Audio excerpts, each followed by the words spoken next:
सैलोस आहिस्ता से बोला, इसका बंदोबस्त भी हो जाएगा, तुम जाकर आराम करो। रॉकी को कहना कि सुबह वैगन निकाल कर इसे यरूशलेम ले जाए। डेविड ने चौंक कर नाराजगी से पूछा, वो क्यों? सैलोस ने कहा, ये बात तुम मुझ पर छोड़ दो और जैसे मैं कह रहा हूँ वैसे करो। अब जाओ, मुझे नींद आ रही है। उसके बाद मैं भी सो गया। मेरी आंख उस वक्त खुली जब कोई मुझे कांधे से हिला रहा था। सैलोस की आवाज आई, सोलोमन, तुम्हें इसी वक्त यरूशलेम जाना होगा मेरे दोस्त। मैंने आंखें खोल दी। लालटेन कमरे में उसी तरह जल रही थी। बेकरीब ही एक भरे भरे बदन वाला आदमी टी शर्ट और जीन्स में फंसा सा खड़ा सिगरेट पी रहा था। उसकी शेव बड़ी हुई थी। मैं उठ बैठा, गुस्ल खाने में जाकर मुंह हाथ धोया। सैलोस ने मुझे नई जैकेट और जीन्स पहनने को दी। फिर रॉकी से कहा, सोलोमन हमारा दोस्त है रॉकी, रास्ते में इसकी जरूरत का ख्याल रखना। जाहिर है वो रॉकी को खुफिया अल्फाज में ताकीद कर रहा था कि मुझे इधर उधर न होने दे। बाहर मुंह अंधेरे का समा था। ठंडी हवा चल रही थी। कॉटेज के बाहर पीपल के दरख्त के नीचे गर्द में अड़ी हुई पुरानी सी वैगन खड़ी थी जो बिल्कुल बंद थी। मैं रॉकी के साथ आगे बैठा। रॉकी ने होंठों में सिगरेट दबा रखा था। वैगन का इंजन हुर्राया और फिर वैगन दरख्तों की ढलान से निकलकर पांव फटने के अंधेरे में एक कच्ची सड़क पर तेजी से रवाना हो गई। रॉकी ने सिगरेट बाहर फेंकते हुए कहा, हम हाईवे से हटकर चलेंगे। हाईवे पर पुलिस पेट्रोल का खतरा है। सोलोमन, बॉस कहता है तुम हमारे गैंग में शामिल हो गए हो। अच्छा किया, हमें तुम जैसे बहादुर जवानों की जरूरत है। बॉस सैलोस तुम्हारी बहुत कदर करता है। मैंने कहा, हम यरूशलेम किस वक्त तक पहुंच जाएंगे? रॉकी बोला, मैं शॉर्टकट मार रहा हूँ। जितना वक्त हाईवे पर लगता है इससे बहुत कम वक्त लगेगा। तुमने नाश्ता नहीं किया ना? मैंने भी नहीं किया। फिक्र न करो, रास्ते में एक गांव आएगा, वहाँ बर्गर और कॉफी उड़ाएंगे। वैगन अनजाने रास्तों पर उड़ी जा रही थी। सड़क कच्ची थी और हिचकोले लग रहे थे। बतदरीज रात की स्याही दिन के उजाले में तब्दील हो रही थी। आसपास का गैर आबाद बंजर इलाका अब साफ दिखाई देने लगा था। कहीं कहीं कोई दरख्त नजर आता था। मिट्टी और संगलाख पत्थरों की छोटी छोटी टेकरियां दूर दूर तक फैली थी। रॉकी को रास्ते का इल्म था। वो गाड़ी उड़ाए ले जा रहा था। सूरज को निकले 15-20 मिनट हुए होंगे कि दूर पानी की गोल टंकी दिखाई दी। रॉकी ने कहा, ये गांव की टंकी है, यहाँ हम नाश्ता करेंगे, मगर मैं वैगन में ही बैठा रहूंगा। तुम ऐसा करना कि रेस्टोरेंट में जाकर बर्गर और कॉफी खरीद लाना, और हाँ, आज का अखबार जरूर लाना।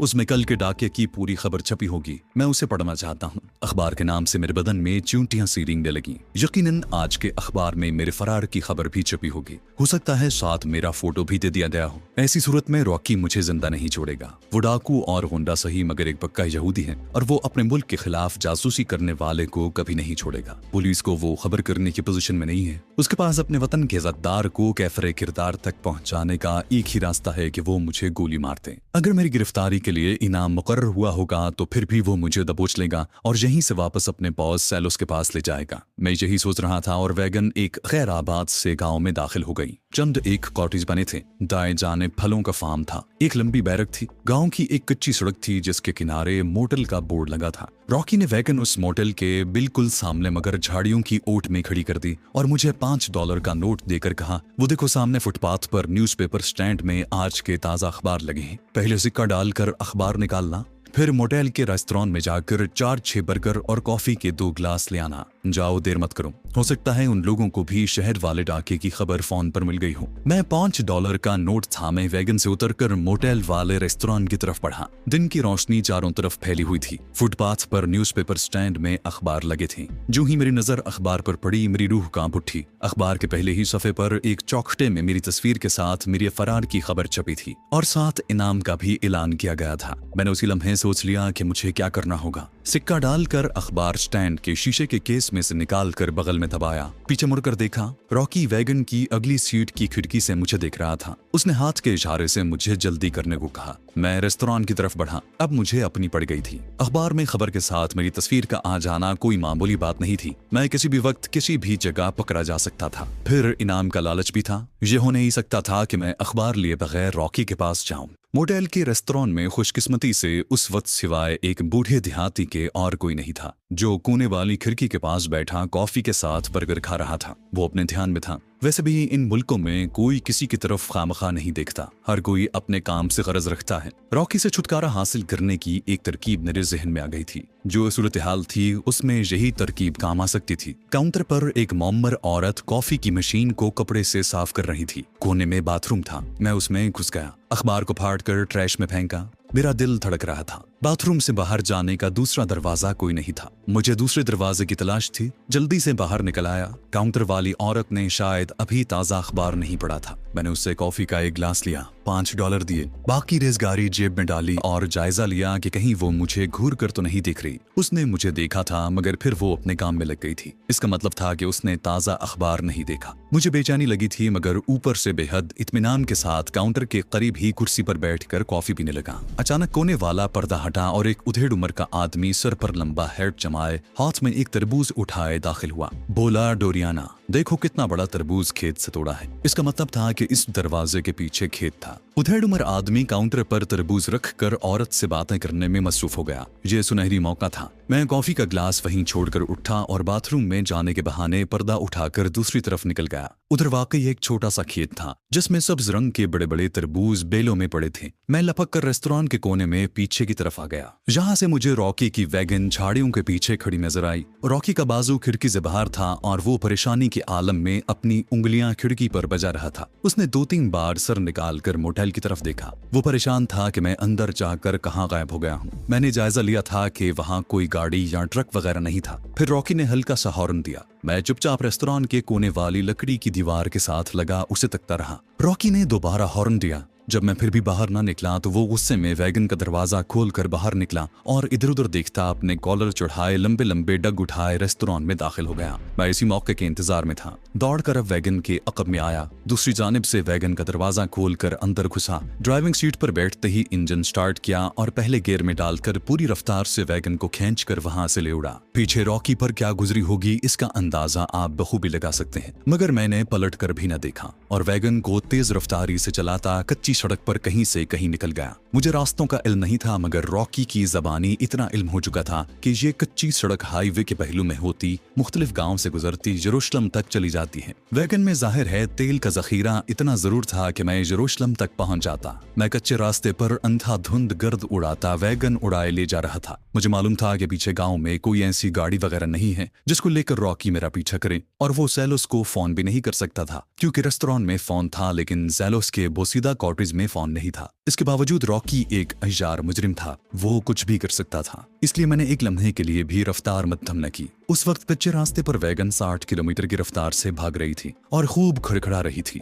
खतरा अगर था तो यही कि कहीं उसका इंजर पिंजर अलग न हो जाए। गाड़ी का इंजन काफी ठीक हालत में था और एक खास आवाज को बरकरार रखे चल रहा था। तकरीबन 1 घंटा गुजरने के बाद छोटी सी टंकी वाला एक और गांव आ गया। मैं वहां रुके बगैर आगे निकल गया। दोपहर का वक्त था कि मुझे बाएं जानिब ढलानी छतों वाले कॉटेज नजर आए। उनके पीछे दरख्तों के झुंड उभरे हुए थे। धूप खूब तेज थी। मुझे इस बात की शदीद तशवीश थी कि मेरे फरार की खबर तस्वीर के साथ अखबार में छप चुकी है और मैं लोगों में गया नहीं कि पकड़ा गया। बाएं जानिब निस्बतन बड़ा गांव था। यहाँ एक कारखाना भी था। मैं गाड़ी 1 सेकंड के लिए रोके बगैर उस गांव को पीछे छोड़ गया। उस वक्त मुझे ये पता लगाने की अशद जरूरत थी कि मैं सही समत में जा रहा हूँ कि नहीं। ऐसा भी हो सकता था कि मैं यरूशलेम की बजाय किसी दूसरे बड़े शहर में जा निकलूं। चूंकि मैं किसी बाकायदा बड़ी सड़क पर सफर नहीं कर रहा था इसलिए वहाँ संगे मील के निशान बिल्कुल नहीं थे। हाईवे खुदा जाने मुझसे कितनी दूर थी। रास्ते की गर्द ने मेरे बालों और चेहरे का हुलिया बदल दिया था। फिर भी मैं बड़ी आसानी से पहचाना जा सकता था। मैंने सुबह से सिवाय कॉफी के एक घूंट के और कुछ भी न खाया पिया था। पेट में चूहे दौड़ रहे थे जो मेरी फिक्र और तशवीश की वजह से कदरे नाखुश थे। ऊपर से मेरी धमाका खेज मौत का लम्हा भी करीब से करीब तरह रहा था। सिर्फ अगला 1 दिन और 1 रात बाकी रह गई थी। यहूदी डॉक्टर के कहने के मुताबिक मेरे पेट में किसी जगह दस्ती बम बनकर छुपे हुए महलूल को परसों दिन के 9:30 बजे मेरे जिस्म के परखचे उड़ाते हुए फट जाना था। मैं एक बार फिर गैर आबाद बंजर वीराने में से गुजर गया। रॉकी का ये कहना दुरुस्त निकला कि ये सड़क यरूशलेम जाकर खत्म होगी। कम से कम अभी तक सड़क किसी जगह पहुंचकर खत्म नहीं हुई थी, चलती चली जा रही थी। रास्ते में 1-2 फलों के फार्म भी आए। कहीं कहीं सब्जियों के खेत गुजर जाते। कोई इकलौता कारखाना भी दिखाई दे जाता। वैगन एक छोटे से गांव के करीब से गुजर रही थी कि मुझे फुटपाथ के कोने में एक स्लॉट मशीन लगी नजर आई। मैंने वैगन उसके बिल्कुल पास ले जाकर खड़ी कर दी। उतरकर फुर्ती से मशीन में सिक्के डाले और बारी बारी एक कोका कोला का टिन और 2 बर्गर के पैकेट निकाल लिए। वैगन में बैठकर जल्दी जल्दी हड़प भरने लगा। साइड में लगे आईने में से पीछे भी देख रहा था। पीछे कोई नहीं था। बर्गर खाकर ठंडी कोक पीकर टिन बाहर फेंका। जान में जान आई।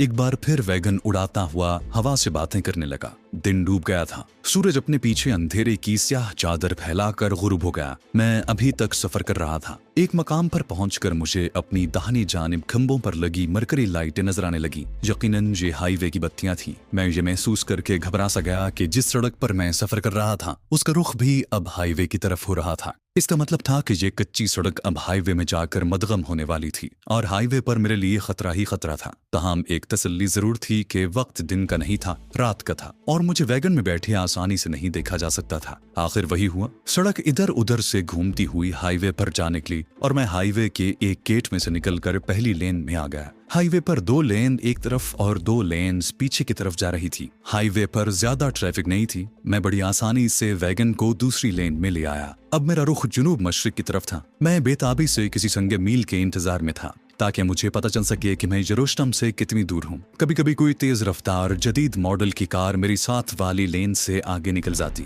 मैं कभी खुजाने के बहाने अपना सर दूसरी तरफ कर लेता। एक संगे मील आया और इतनी तेजी से पीछे की तरफ निकल गया कि मैं कम रोशनी की वजह से भी उस पर लिखे हुए हुरूफ न पढ़ सका। हाईवे पर चढ़ाई आ गई। जब चढ़ाई खत्म हुई तो मैंने देखा कि दूर ऊंचे नीचे टीलों पर किसी शहर की रोशनियां जुगनू की तरह जगमगा रही थीं। मेरा दिल खुशी से उछल पड़ा। यकीनन ये यरूशलेम ही था। अगले मील पर मैंने वैगन की रफ्तार आहिस्ता कर दी। सामने से संगे मील आया तो मैंने हेडलाइट्स की रोशनी में यरूशलेम 7 किलोमीटर लिखा हुआ साफ पढ़ लिया। खुदा का शुक्र अदा किया कि आखिर मैं अपनी मंजिल पर पहुंच गया था। वैगन गर्द से अट गई थी। सादिया का स्टोर जिस इलाके में था वो शहर का मशरकी इलाका था और वहाँ कदीम तर्ज के दरवाजों के सामने इंजीरों का बाग और एक चश्मा भी बहता था। यरूशलेम के मज़ाफ़ात में दाखिल होते ही मैंने अपना रुख शहर के मशरकी दरवाजे की तरफ मोड़ लिया। दरवाजे से कुछ दूर एक गड्ढे के किनारे वैगन को रोककर नीचे उतरा। अकब में जाकर उसका दरवाजा खोलने की कोशिश की मगर वो लॉक था। डैशबोर्ड की मैं पहले ही तलाशी ले चुका था। उनमें सिवाय सिगरेट के पैकेट, मशरूब से भरी हुई छोटी बोतल और एक जासूसी नॉवल के और कुछ नहीं था। ये रॉकी की चीजें थी। मैंने उन्हें डैशबोर्ड में ही रहने दिया। जहां वैगन खड़ी थी वहां अंधेरा था और जैतून के दरख्तों के झुंड उगे हुए थे। मैंने वैगन को गड्ढे में लुढ़का दिया। इस सबूत को मैं ज़ाया कर देना चाहता था। इस काम से फारिग होकर मैं इंजीर के बाग में आ गया जहां भी अंधेरा था। बाग के बाहर खंबे पर एक ट्यूबलाइट जल रही थी। मैंने चश्मे के किनारे बैठकर मुंह हाथ धोया, पानी पिया, फिर यरूशलेम के मशरकी दरवाजे में दाखिल हो गया। सादिया का गुंजान इलाका वहां से थोड़े फासले पर ही था। मैं यरूशलेम के पथरीले फर्श वाली ऊंची नीची गलियों और बाजारों में से गुजरता सादिया की फूड स्ट्रीट में दाखिल हो गया। सादिया ने मुझे स्टोर में दाखिल होते देख लिया था। वो काउंटर पर खड़ी एक ग्राहक को बिल कंप्यूट करके दे रही थी। मैं शहद, दूध और दही के डिब्बों वाली अलमारी के सामने जाकर खड़ा हो गया। चंद लम्हों बाद सादिया एक ट्रॉली में कुछ सामान डाले मेरे पीछे से ये कहती हुई गुजर गई, ऊपर आ जाओ। सादिया की रिहाइश स्टोर के ऊपर ही थी। कोने में बाथरूम के करीब ही से एक जीना ऊपर फ्लैट में जाता था। मैं खामोशी से जीना तय करके ऊपर सादिया के फ्लैट में पहुंच गया।